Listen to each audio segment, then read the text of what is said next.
Hello everyone. So let's talk about binomial theorem today. I hope you have watched the previous video for the Pascal's triangle. So this is what it basically looks like, and it starts. So the raw number starts with 0. So as I already mentioned in the blue marker, 0th row, first row, second row, third row, fourth row, and so on and so forth. Okay.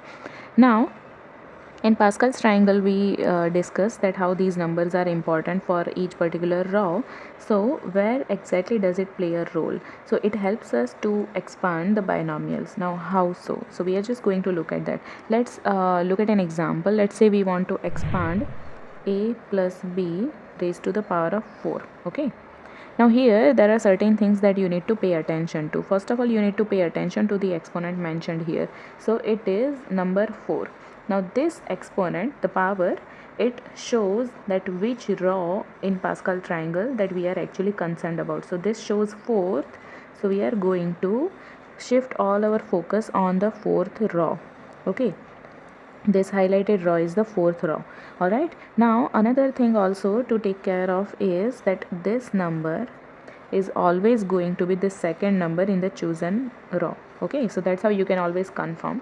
All right, so this is the row that really is of our concern right now. But how so first of all, let's just look at all the numbers that this fourth row has. So it has 1, 4, 6, 4 and 1. Okay, so in order to expand, you just have to write it in this particular format. So first of all, the number, then two boxes, then plus sign, the number, two boxes, plus sign. Okay, once I write, it will make sense. So first of all, it is 1, then two boxes, then plus sign, then we have 4, then two boxes, then plus sign, then we have 6, two boxes, plus sign, again 4, two boxes, plus sign, and then there is a 1 and now two boxes. Okay, now why have I written all these two boxes? So those two boxes are for the terms a and b. Okay, so and now I'm just going to place them a b, a b, a b, a b, a and b.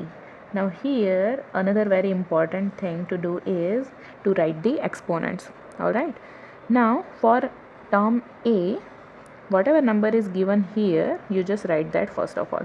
Okay, so I'm just writing number 4 over there. Now one thing to remember is that for a, the exponent goes on decreasing, and for term b, the exponent goes on increasing. Okay, so for a, it decreases. So first of all, there is a 4, now there is a 3, now there is a 2, now there is a 1, and we go up till 0. Okay, so 4, 3, 2, 1 and 0. Now for b, it increases, so it actually starts with a 0. So 0, 1, 2, 3 and 4. Never try to write the exponents of a and b simultaneously. Okay, it will be very confusing. So just go one by one. First of all, write the exponent for the first term, then you can write the exponent for the second term. Now here is also one trick that you can do in order to check if you have done what you have done is correct or not. So the exponents for both the terms in each particular term should add up to this particular exponent. So here is 4. Now 4 plus 0 is also 4.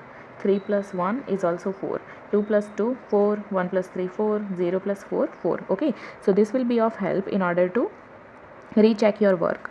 Okay, so now we are just going to expand this. So 1 multiplied by a to the power of 0, b to the power of 0 is 1. Okay, plus 4a cube b plus 6a square b square plus 4ab cube plus b to the power of 4.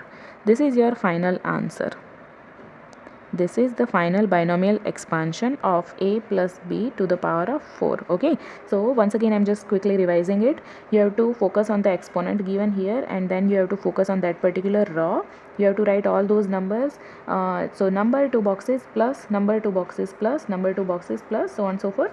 And for first term, term a, the exponent goes on decreasing, and for b it goes on increasing. Okay, and that's how once you simplify, you get your answer.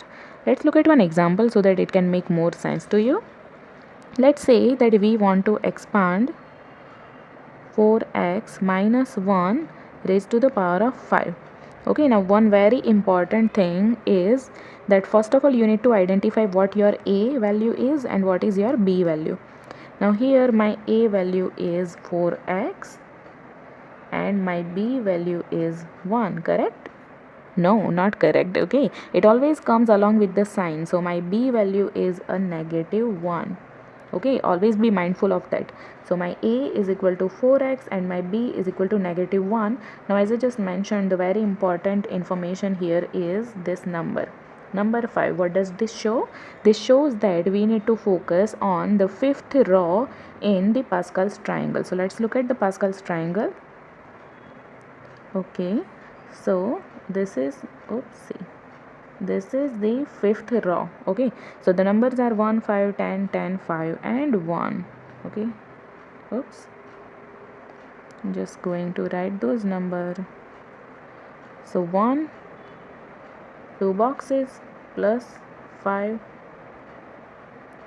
2 boxes plus 10 boxes plus 10. You don't have to change the sign in between. Okay, it's always going to be a plus sign. Okay, just be mindful for the signs for a and b. Okay, so 1, 5, 10, 10, 5 and 1. Now I'm just going to replace the values for a and b over there. So for my a it is 4x and -1, 4x and -1, 4x and -1, 4x and -1, 4x and -1, 4x and -1. What is the next step? Yes, to write down the exponents. Okay, now for a, what happens to the exponents for a term? Yes, it goes on decreasing. Okay, so it starts with which number? This particular number given here, so it starts with 5. Now for a, it goes on decreasing, so 5, 4, 3, 2, 1 and 0. So it always has to start with the number given and has to end with 0. Okay, that's how you can check that you are on the right track. Now for b, it starts with a 0 and it goes on increasing. Okay, so for 0, 1, 2, 3, 4 and 5. Let's also try to double check if the summation adds up to 5. So for the first term, 5 plus 0 gives me 5, 4 plus 1 gives me 5, 3 plus 2 gives me 5, 2 plus 3 gives me 5, 1 plus 4 gives me 5, 0 plus 5 gives me a 5. Okay, now if we just simplify this,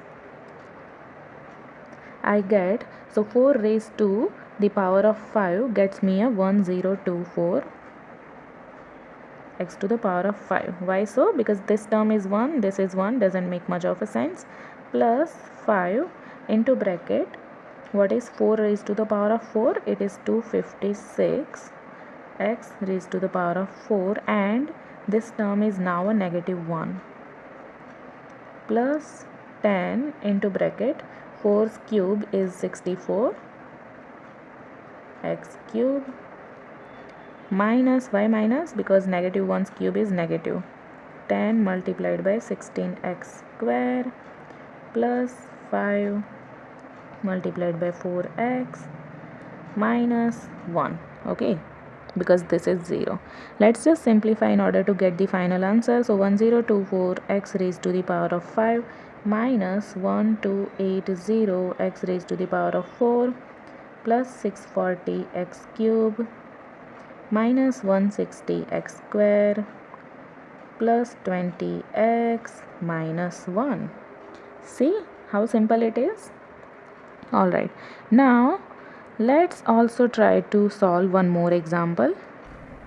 Alright, it's something like this. Find out coefficient of x raised to the power of 4y cube in the binomial expansion of 3x minus 10y raised to the power of 7. Okay, now mind well that they are not asking us to actually expand the whole binomial given. Okay, so we just have to find out the coefficient. So be very smart about doing things. Okay, read question carefully. It just asks us to find out the coefficient. Now let's first of all try to find out that which term are we actually talking about in the whole expansion.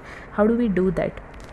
So we know that it starts with a 7. Okay, now let's say if we start with x and y, then we start with 7 and here is 0 plus it goes on decreasing for first term and goes on increasing for the second. Plus x4 y cube. All right, here it is. So we are concerned with this term. Okay, let's just see that in Pascal's triangle what number is going to be written here ahead of this term. Okay, so it shows that it is the 7 is in the exponent. So which row are we going to look into? Yes, 7th row. Where are you? Here it is, 7th row. And which term? 4th term, right? So first, second, third and fourth. This 35 is of our concern. All right, it means that here is going to be number 35. Now let's just try to simplify this in a proper way. So 35 into bracket 3x raised to the power of 4 into bracket, what will be into another bracket? Mind well, it always comes along with the sign. So negative 10y cube.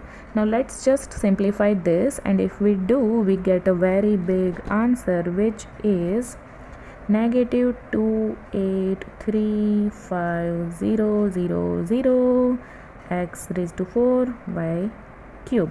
So here is our term and here is our coefficient. Okay, so there can be many variations in order to use the Pascal's triangle and binomial theorem. I hope this has solved some of your doubts and this was helpful to you. If you have any doubts and any feedback to give, you can always write down in the comment section. Thank you so much for watching.